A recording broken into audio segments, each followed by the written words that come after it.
O Senhor esteja convosco. Ele está no meio de nós. Proclamação do Evangelho de Jesus Cristo segundo Lucas. Glória a vós, Senhor. Jesus, vindo a Nazaré, disse ao povo na sinagoga: Em verdade eu vos digo que nenhum profeta é bem recebido em sua pátria. De fato, eu vos digo, no tempo do profeta Elias, quando não choveu durante 3 anos e 6 meses, e houve grande fome em toda a região, havia muitas viúvas em Israel.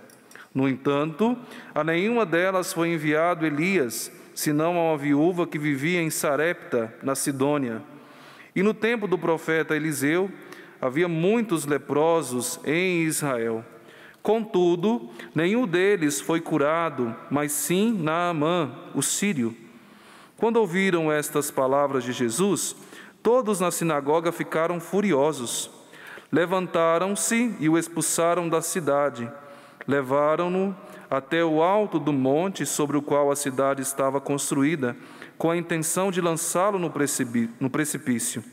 Jesus, porém, passando pelo meio deles, continuou o seu caminho. Palavra da salvação. Glória a vós, Senhor. Podemos nos assentar e vamos cantar o refrão do salmo. A minha alma tem sede de Deus e deseja ao Deus vivo, quando verei a face de Deus, do Deus vivo.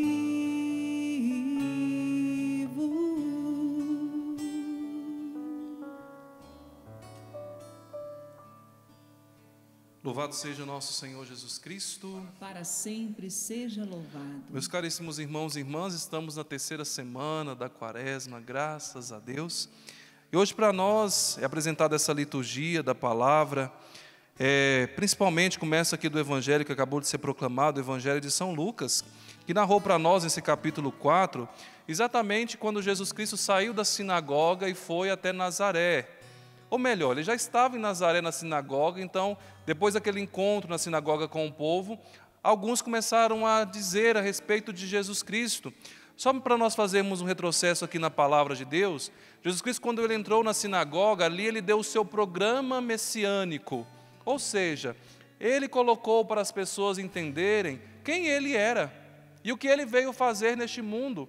Então, ele pegando o texto de Isaías, que dizia: o Espírito do Senhor está sobre mim, porque o Senhor me ungiu, me trouxe a este mundo para levar a libertação aos cativos, anunciar o tempo da graça de Deus, o ano da graça de Deus. Saindo da sinagoga, as pessoas começaram a se perguntar: ele é o Messias esperado? Filho de José, do carpinteiro, filho de Maria, Maria convive aqui conosco. Jesus pobre, humilde desse jeito? Ah, não, ele não é o Messias esperado. Começaram a colocar em dúvida exatamente o messianismo de nosso Senhor Jesus Cristo, porque o povo de Israel, até mesmo baseado em algumas profecias, que colocavam o Messias que chegaria para nós talvez de uma maneira triunfante, o Messias que chegaria para libertá-los do império romano, que naquele tempo eles eram dominados pelos romanos. O Messias que teria o seu quartel-general, o Messias que teria os seus soldados. Não, o Messias, muito parecido com eles. Desculpe até mesmo a expressão que eu usarei aqui, respeitando toda a autoridade de Jesus Cristo, é o Senhor, mas para eles poderiam dizer: ah, comedor de arroz e feijão como nós somos. Porque Jesus Cristo, meus irmãos e minhas irmãs, no tempo que ele esteve aqui na terra, ele realmente esteve muito próximo às pessoas. E alguns que abriam o coração, o reconheciam exatamente como o Messias esperado. A Sagrada Escritura nos relata momentos onde as pessoas diziam: jamais alguém falou como este homem falou. E os sinais que Jesus Cristo dava, das curas, os milagres, os prodígios, para levar as pessoas a experimentarem uma fé e reconhecerem Ele é o Messias. Diferentemente do que pensavam, que viria para armar guerra, que viria exatamente para manter as pessoas, principalmente os pagãos distantes, aquele Cristo que acolhia os pecadores, aquele Cristo que fazia refeição com eles, aquele Cristo que chamava os pagãos à fé. Então causou, principalmente nos judeus, uma dúvida. Só que Jesus Cristo dizia e falou aqui no Evangelho: eu não vou dar mais sinal para esse povo não. Tantos sinais que eu tenho dado, este povo não abre o coração. E o Jesus Cristo mesmo diz, assim como fizeram com os profetas que não foram bem aceitos em sua pátria, é a mesma coisa que está acontecendo comigo, eu também não sou aceito aqui. E eles compreenderam do que os seus antepassados fizeram com os profetas e o que queria fazer com Jesus Cristo, que não o reconhecia não somente como o profeta, porque ele é o profeta, ele é o Messias. Quiseram lançar Jesus no precipício, mas, no entanto, olha aqui, meus irmãos e minhas irmãs, do Evangelho que nós estamos acabando de escutar, uma sacada para a nossa vida, algo para nós aprendermos com Jesus Cristo. Queriam lançá-lo, queriam fazer o mal a Jesus Cristo. Ele estava se importando? Olha que beleza que o Evangelho hoje terminou. Jesus, porém, passando pelo meio deles, continuou o seu caminho. Quem perdeu, os que perderam foram eles. Jesus Cristo continuou o seu caminho. Ah, se nós aprendêssemos com Jesus Cristo em meio às dificuldades, às lutas do dia a dia, em meio às provações, nós passarmos por meio delas e não permitirmos que elas possam nos sucumbir, que elas cresçam na nossa vida. Devemos passar pelas dificuldades e seguir o nosso caminho. Talvez nós estejamos prostrados, tristes, depressivos, porque deixamos exatamente esses problemas dominarem o nosso interior. O que nós aprendemos com Jesus Cristo? A passar por meio deles e continuar nosso caminho. Gente, nem todos vão nos aplaudir. Esse é o grande mal que talvez muitos pais causam nos filhos. Quando os filhos são crianças, tudo que o filho faz é bonitinho. Todos aplaudem, que lindo! Só que quando esse menino, essa menina crescem aí, quando eles vão para o mundo, nem todos aplaudem, né, Tânia Rubens? Nem todos vão achar bonitinho o que faz. Essa criança ali que cresceu começa a ficar frustrado, não entende que a vida tem as dificuldades e os problemas. Quero fazer uma pergunta para os pais que estão aqui. Você forma ou formou seus filhos sabendo que eles iriam passar por dificuldades? Porque tem pai e mãe que pensa que o filho vai ficar dentro de casa o tempo todo, que ele nunca vai para o mundo. Nós temos que ensinar os nossos filhos que no mundo nós teremos as aflições. O próprio Jesus Cristo falou isso para os seus discípulos, formando-os. Terão dificuldades, provações, nem todos irão aplaudir. Nós temos que ensinar para os nossos filhos, gente, principalmente nessa geração tecnológica que nós estamos vivendo, onde se ele colocar uma foto ali nas redes sociais, não são todos que irão curtir. Tem hora ou outra que ele vai receber, um dislike, que é assim que fala, nem todos vão dar um like. E talvez a grande frustração é que lidando ali, porque hoje em dia é um lugar onde as pessoas se encontram de maneira virtual, onde nem todos conseguirão a mesma fama, nem todos terão o mesmo sucesso, nem todos terão os mesmos números de seguidores. Porque talvez a mentalidade de muitas crianças, de muitos jovens, pensando que sempre terão sucesso, é se eu postar uma foto numa rede social, todos irão curtir, todos irão comentar. Aí começam as frustrações. Começa exatamente permitir que a tristeza domine o coração. Ah, não me amam, não gostam de mim, porque não aprenderam exatamente isso que nós precisamos aprender, a crescer nessa maturidade psíquica. Nem todos irão nos aplaudir, nem todos irão gostar da gente, nem todos vão achar o Padre Wellington bonito. E assim também para você. Nem todos vão falar, que lindo, que linda. Mas nós precisamos ter essa autoimagem curada em nós. Prosseguir o nosso caminho. Quantos estão talvez paralisados naquele mesmo lugar o dia que você recebeu uma palavra de alguém que não te motivou? Nós estamos numa geração que nós precisamos aí, infelizmente, de tantos, como é que chama esse pessoal que fica fazendo aí coisa positiva, falando que vai dar certo, não sei o quê? Autoajuda, né? Coach. Nós estamos na geração coach. Gente, mas na geração coach nós precisamos aprender que nem tudo vai dar certo. Que quando você voltar para a sua casa, você vai encontrar o seu maridão, a sua esposa lá, os seus filhos. Que nem todos, às vezes, vão gostar da sua comida, você vai ter que precisar melhorar, né? Então, precisamos passar por essas realidades e aprender com Jesus Cristo. Jesus, porém, passando pelo meio deles, o que poderia ser eles aqui agora, na sua vida? Passando por meio deles, ali estavam as autoridades religiosas da sua época. Quem que você precisa passar no meio deles aí e seguir seu caminho? Tem nome? Tem ou não? Ou será que essa palavra só serve para a minha vida? Ou todo mundo está ok, não passam por dificuldades, sempre com a cabeça erguida, sempre com a autoestima realmente lá em cima, nunca tem baixa autoestima? Tem ou eu estou falando com gente aqui? Tem, gente. Essa palavra é para mim também. Que tem hora que a gente quer ser motivado pelas pessoas e nós não seremos motivados pelas pessoas. Que nós precisamos ser motivados pelo Espírito. Na certeza de que Deus está conosco, Ele nos convida a seguir o nosso caminho. Quantos não querem seguir mais o caminho de Deus? Porque se frustra com um padre, porque frustra com alguém religioso, que se frustra dentro de casa. Segue o seu caminho. Jesus Cristo caiu algumas vezes quando Ele estava no caminho do Calvário. Caiu, o que Ele fez? Levantou.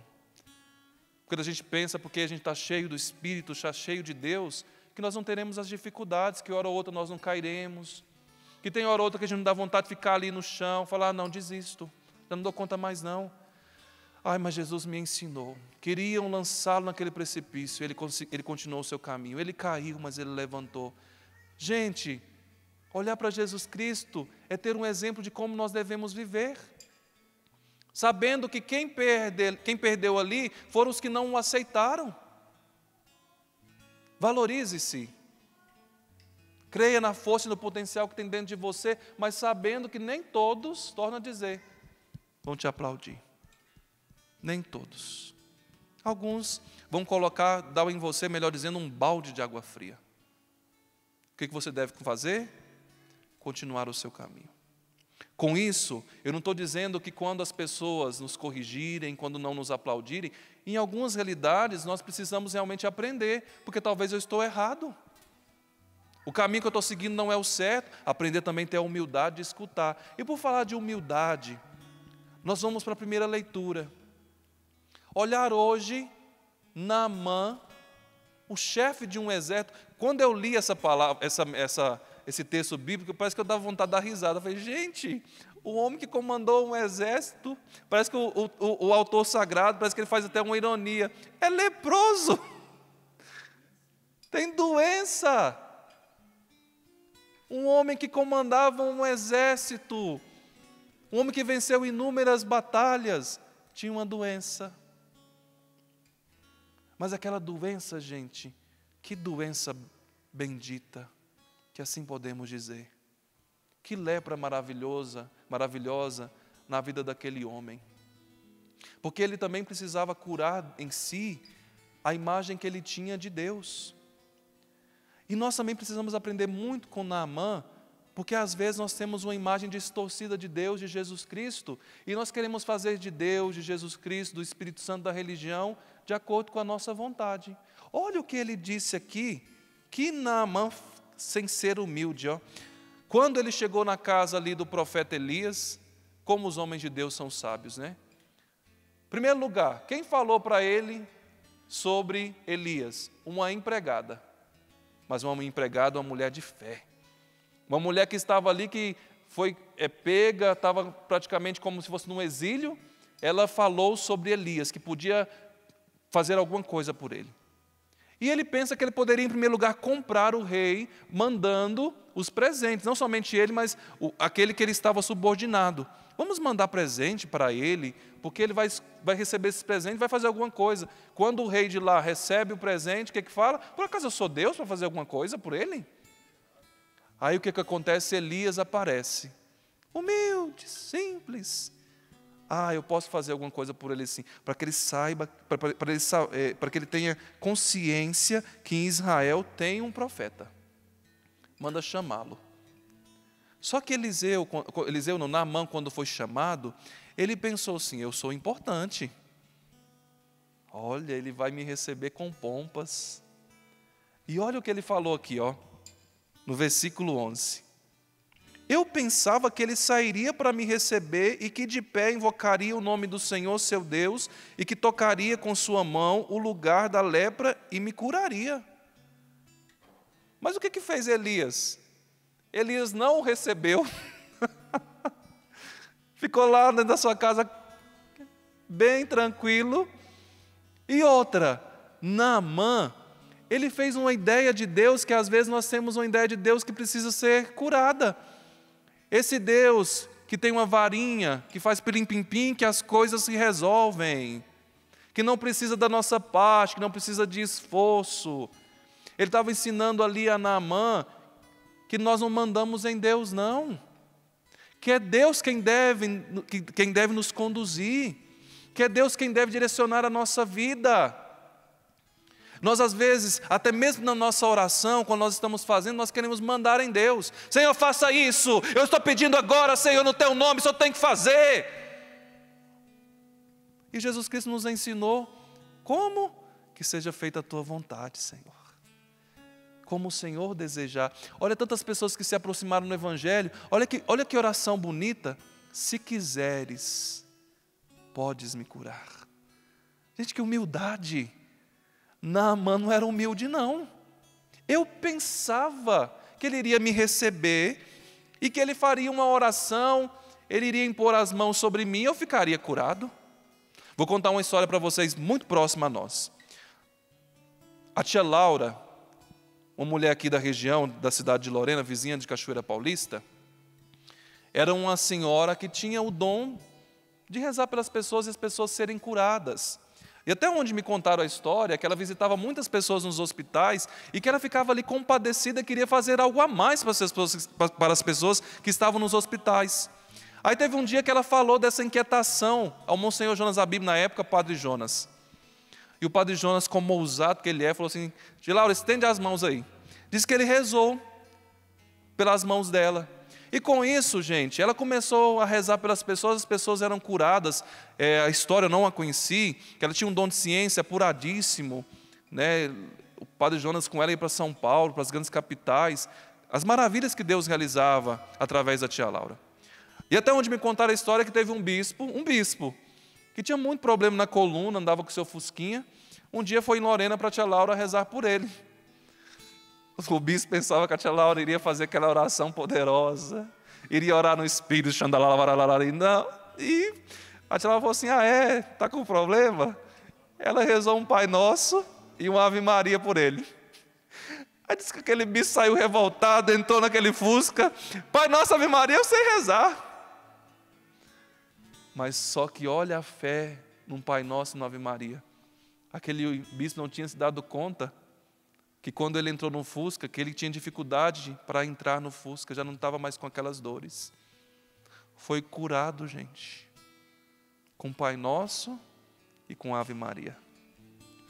Foi a mesma coisa que aconteceu, podemos assim dizer, com Naamã. Naamã, ele precisou em primeiro lugar quebrar o seu orgulho, quebrar a sua prepotência e querer parar de mandar em Deus.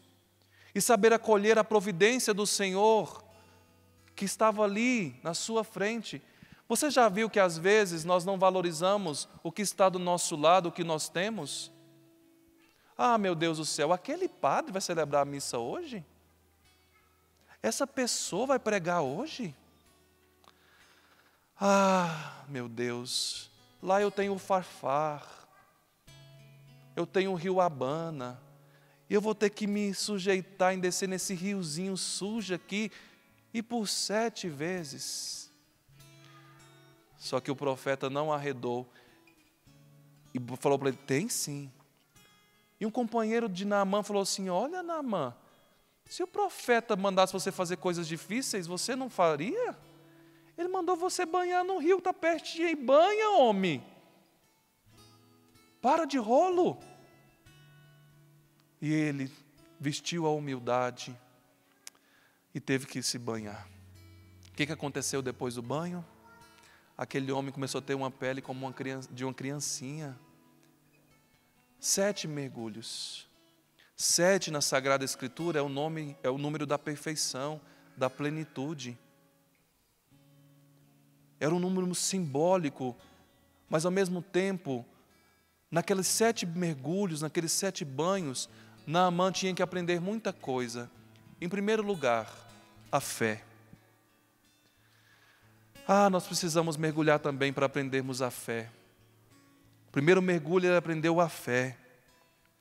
Depois, o segundo mergulho de Naamã, que nós precisamos aprender também, é a obediência. A obedecer a Deus. Que às vezes, gente, não será do meu gosto realizar o que Deus pede, mas eu preciso obedecer. Obedecer como pai, como mãe, obedecer no meu trabalho, obedecer como cristão. O que falava ontem na primeira leitura da Santa Missa? Obedecer os mandamentos. Por que nós não experimentamos milagres na nossa vida? Porque nós obedecemos pouco a Deus. Nós somos às vezes um povo rebelde. Obedecer. Depois, qual foi um outro mergulho que Naamã teve que realizar? Eu estou falando assim, na linguagem simbólica. Naamã teve que mergulhar na humildade, gente. E às vezes nós não somos capazes de nos humilhar. E Deus na sua palavra diz: Deus resiste aos soberbos, mas dá a sua graça a quem? Aos humildes. Feche os seus olhos e peça ao Senhor essa humildade. Jesus manso, humilde, faça o meu coração semelhante ao vosso. Como nós precisamos da humildade. Como nós necessitamos da humildade. Depois, gente, um outro mergulho que Naamã fez, e esse mergulho para nós é importantíssimo, o mergulho da perseverança. Jesus Cristo disse que quem perseverar até o fim será... Não é perseverar pela metade. Talvez nós começamos naquele maior entusiasmo, a nossa vida de oração. Nós estamos no tempo quaresmal. Talvez lá na quarta-feira de cinza você diz: desta vez é para valer. Mas nós vamos desistindo. Vamos levantar de madrugada. Não, estou com muito sono. Não vou não. Vamos fazer o jejum hoje, agora? Vamos lá? Não, estou com muita vontade de comer essa comida aqui agora. Está bem aqui agora na minha frente a providência de Deus. Que eu não vou comer. Está vendo que falta perseverança às vezes em nós? Nós começamos e às vezes não temos forças para continuarmos. Falta perseverança. E é uma graça que nós precisamos pedir para Deus. O dom da perseverança. Em meio às dificuldades que nós vivemos, nós voltamos ao Evangelho. Basta aparecer as provações que nós fugimos. Damos no pé. Falta o que aí para nós? Perseverança. Uma outra coisa que é importantíssima que eu anotei aqui. Falta-nos conversão, gente. Naamã teve que se converter naquele momento. E a conversão foi tão bonita que Naamã, que era um sírio, que era um pagão, começou a experimentar a fé de Israel. Agora sim, meu Deus, eu volto, proclamando que existe um Deus em Israel. Conversão, reconhecer o poder de Deus.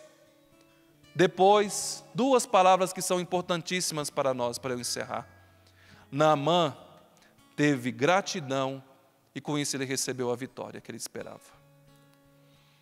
Hoje, na nossa campanha de oração, não vai dar tempo de eu falar muito sobre, mas semana passada nós começamos Desperta, Povo Meu.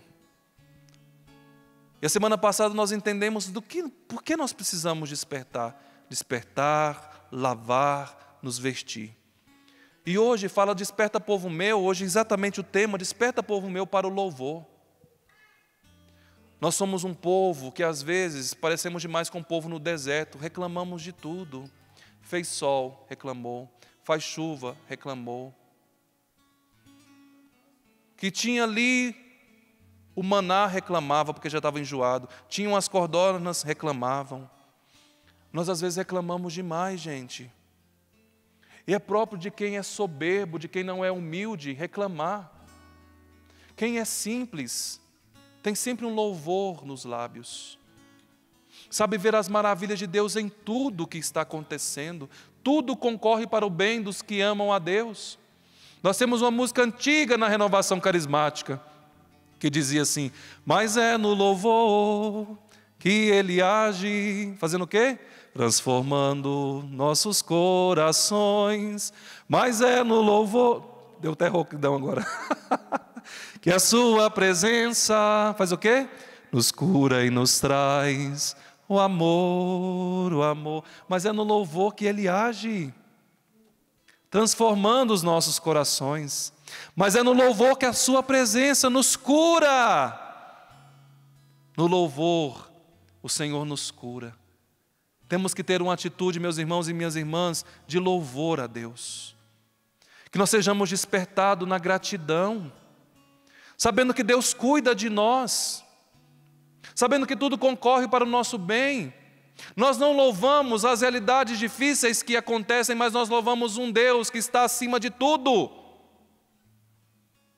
Porque nós não somos pessoas masoquistas, não, mas nós louvamos um Deus que tem o poder, um Deus que impera. Glórias e louvores a Ti, Jesus. Obrigado, Senhor. Eu Te bendigo, meu Deus. E fazer como o salmista que diz que nós precisamos oferecer um sacrifício de louvor. Às vezes o louvor é sacrifício para nós.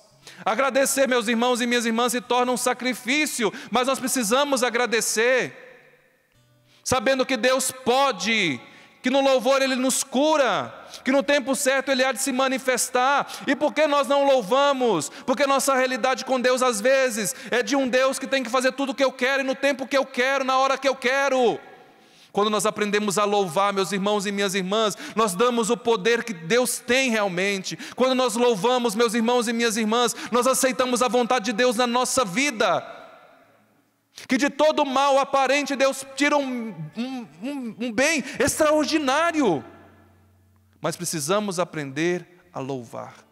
É um aprendizado, é uma escola o louvor.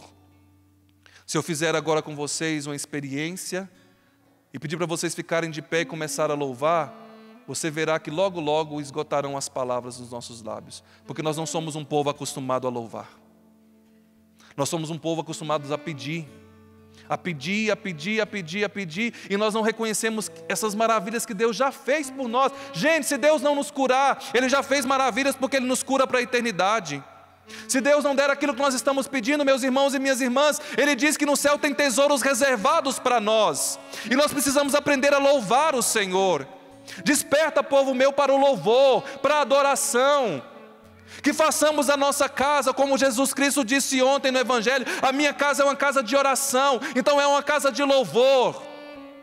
Eu conto para vocês um testemunho, se você pode ficar de pé, por favor, se você quiser. Já contei aqui, se eu não me engano, experiência que minha mãe viveu, no momento que ela teve um bico de papagaio, um problema seríssimo na coluna, teve que se afastar do trabalho, e minha mãe estava com fome. Aquele tempo ela tinha que estar vivendo mesmo prostrada. E ligou para mim, minha mãe, mulher trabalhadora: o Edson, eu nunca mais voltaria a trabalhar, porque o médico disse que já não tem mais o que fazer para mim. Falei: mãe, repita comigo: glórias e louvores sejam dadas a Jesus Cristo.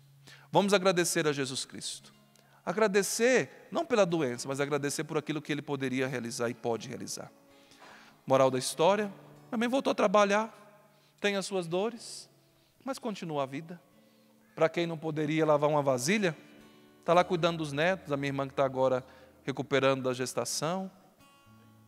Deus tem o poder, e nós precisamos aprender a louvar. Erga os seus braços, comece a louvar a Deus nesta hora. Obrigado, Senhor.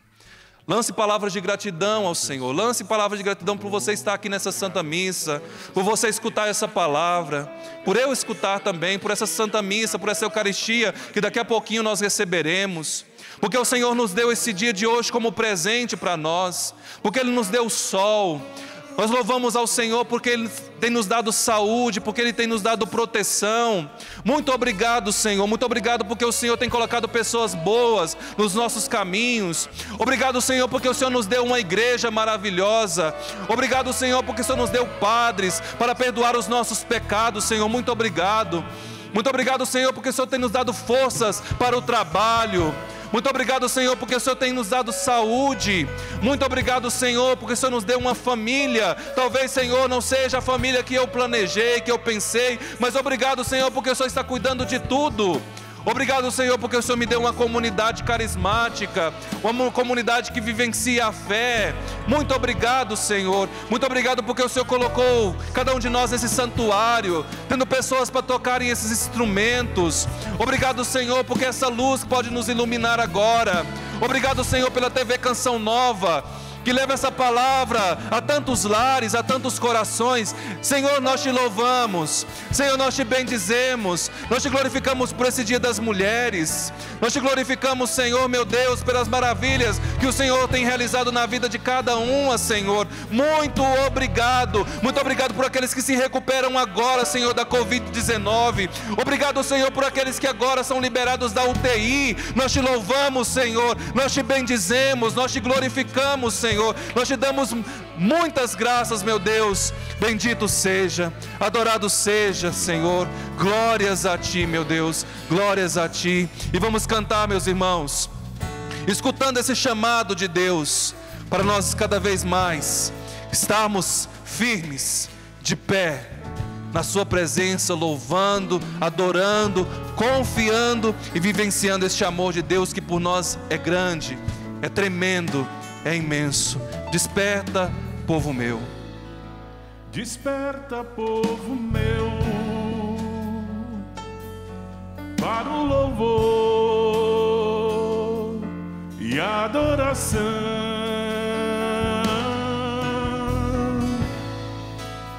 Desperta, povo meu, para bem dizer aquele que é santo.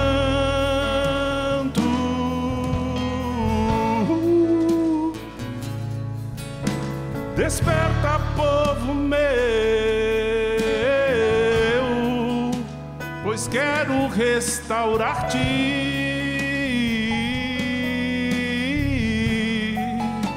Desperta, desperta, meu Israel,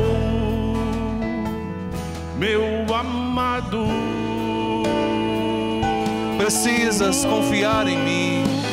Precisas confiar em mim. Não perdes nada em acreditar. Não perdes nada em acreditar. Pois sigo ao teu lado. E sigo ao teu lado. Sou teu Deus. Sou teu Deus, um Deus apaixonado. Precisas confiar em mim.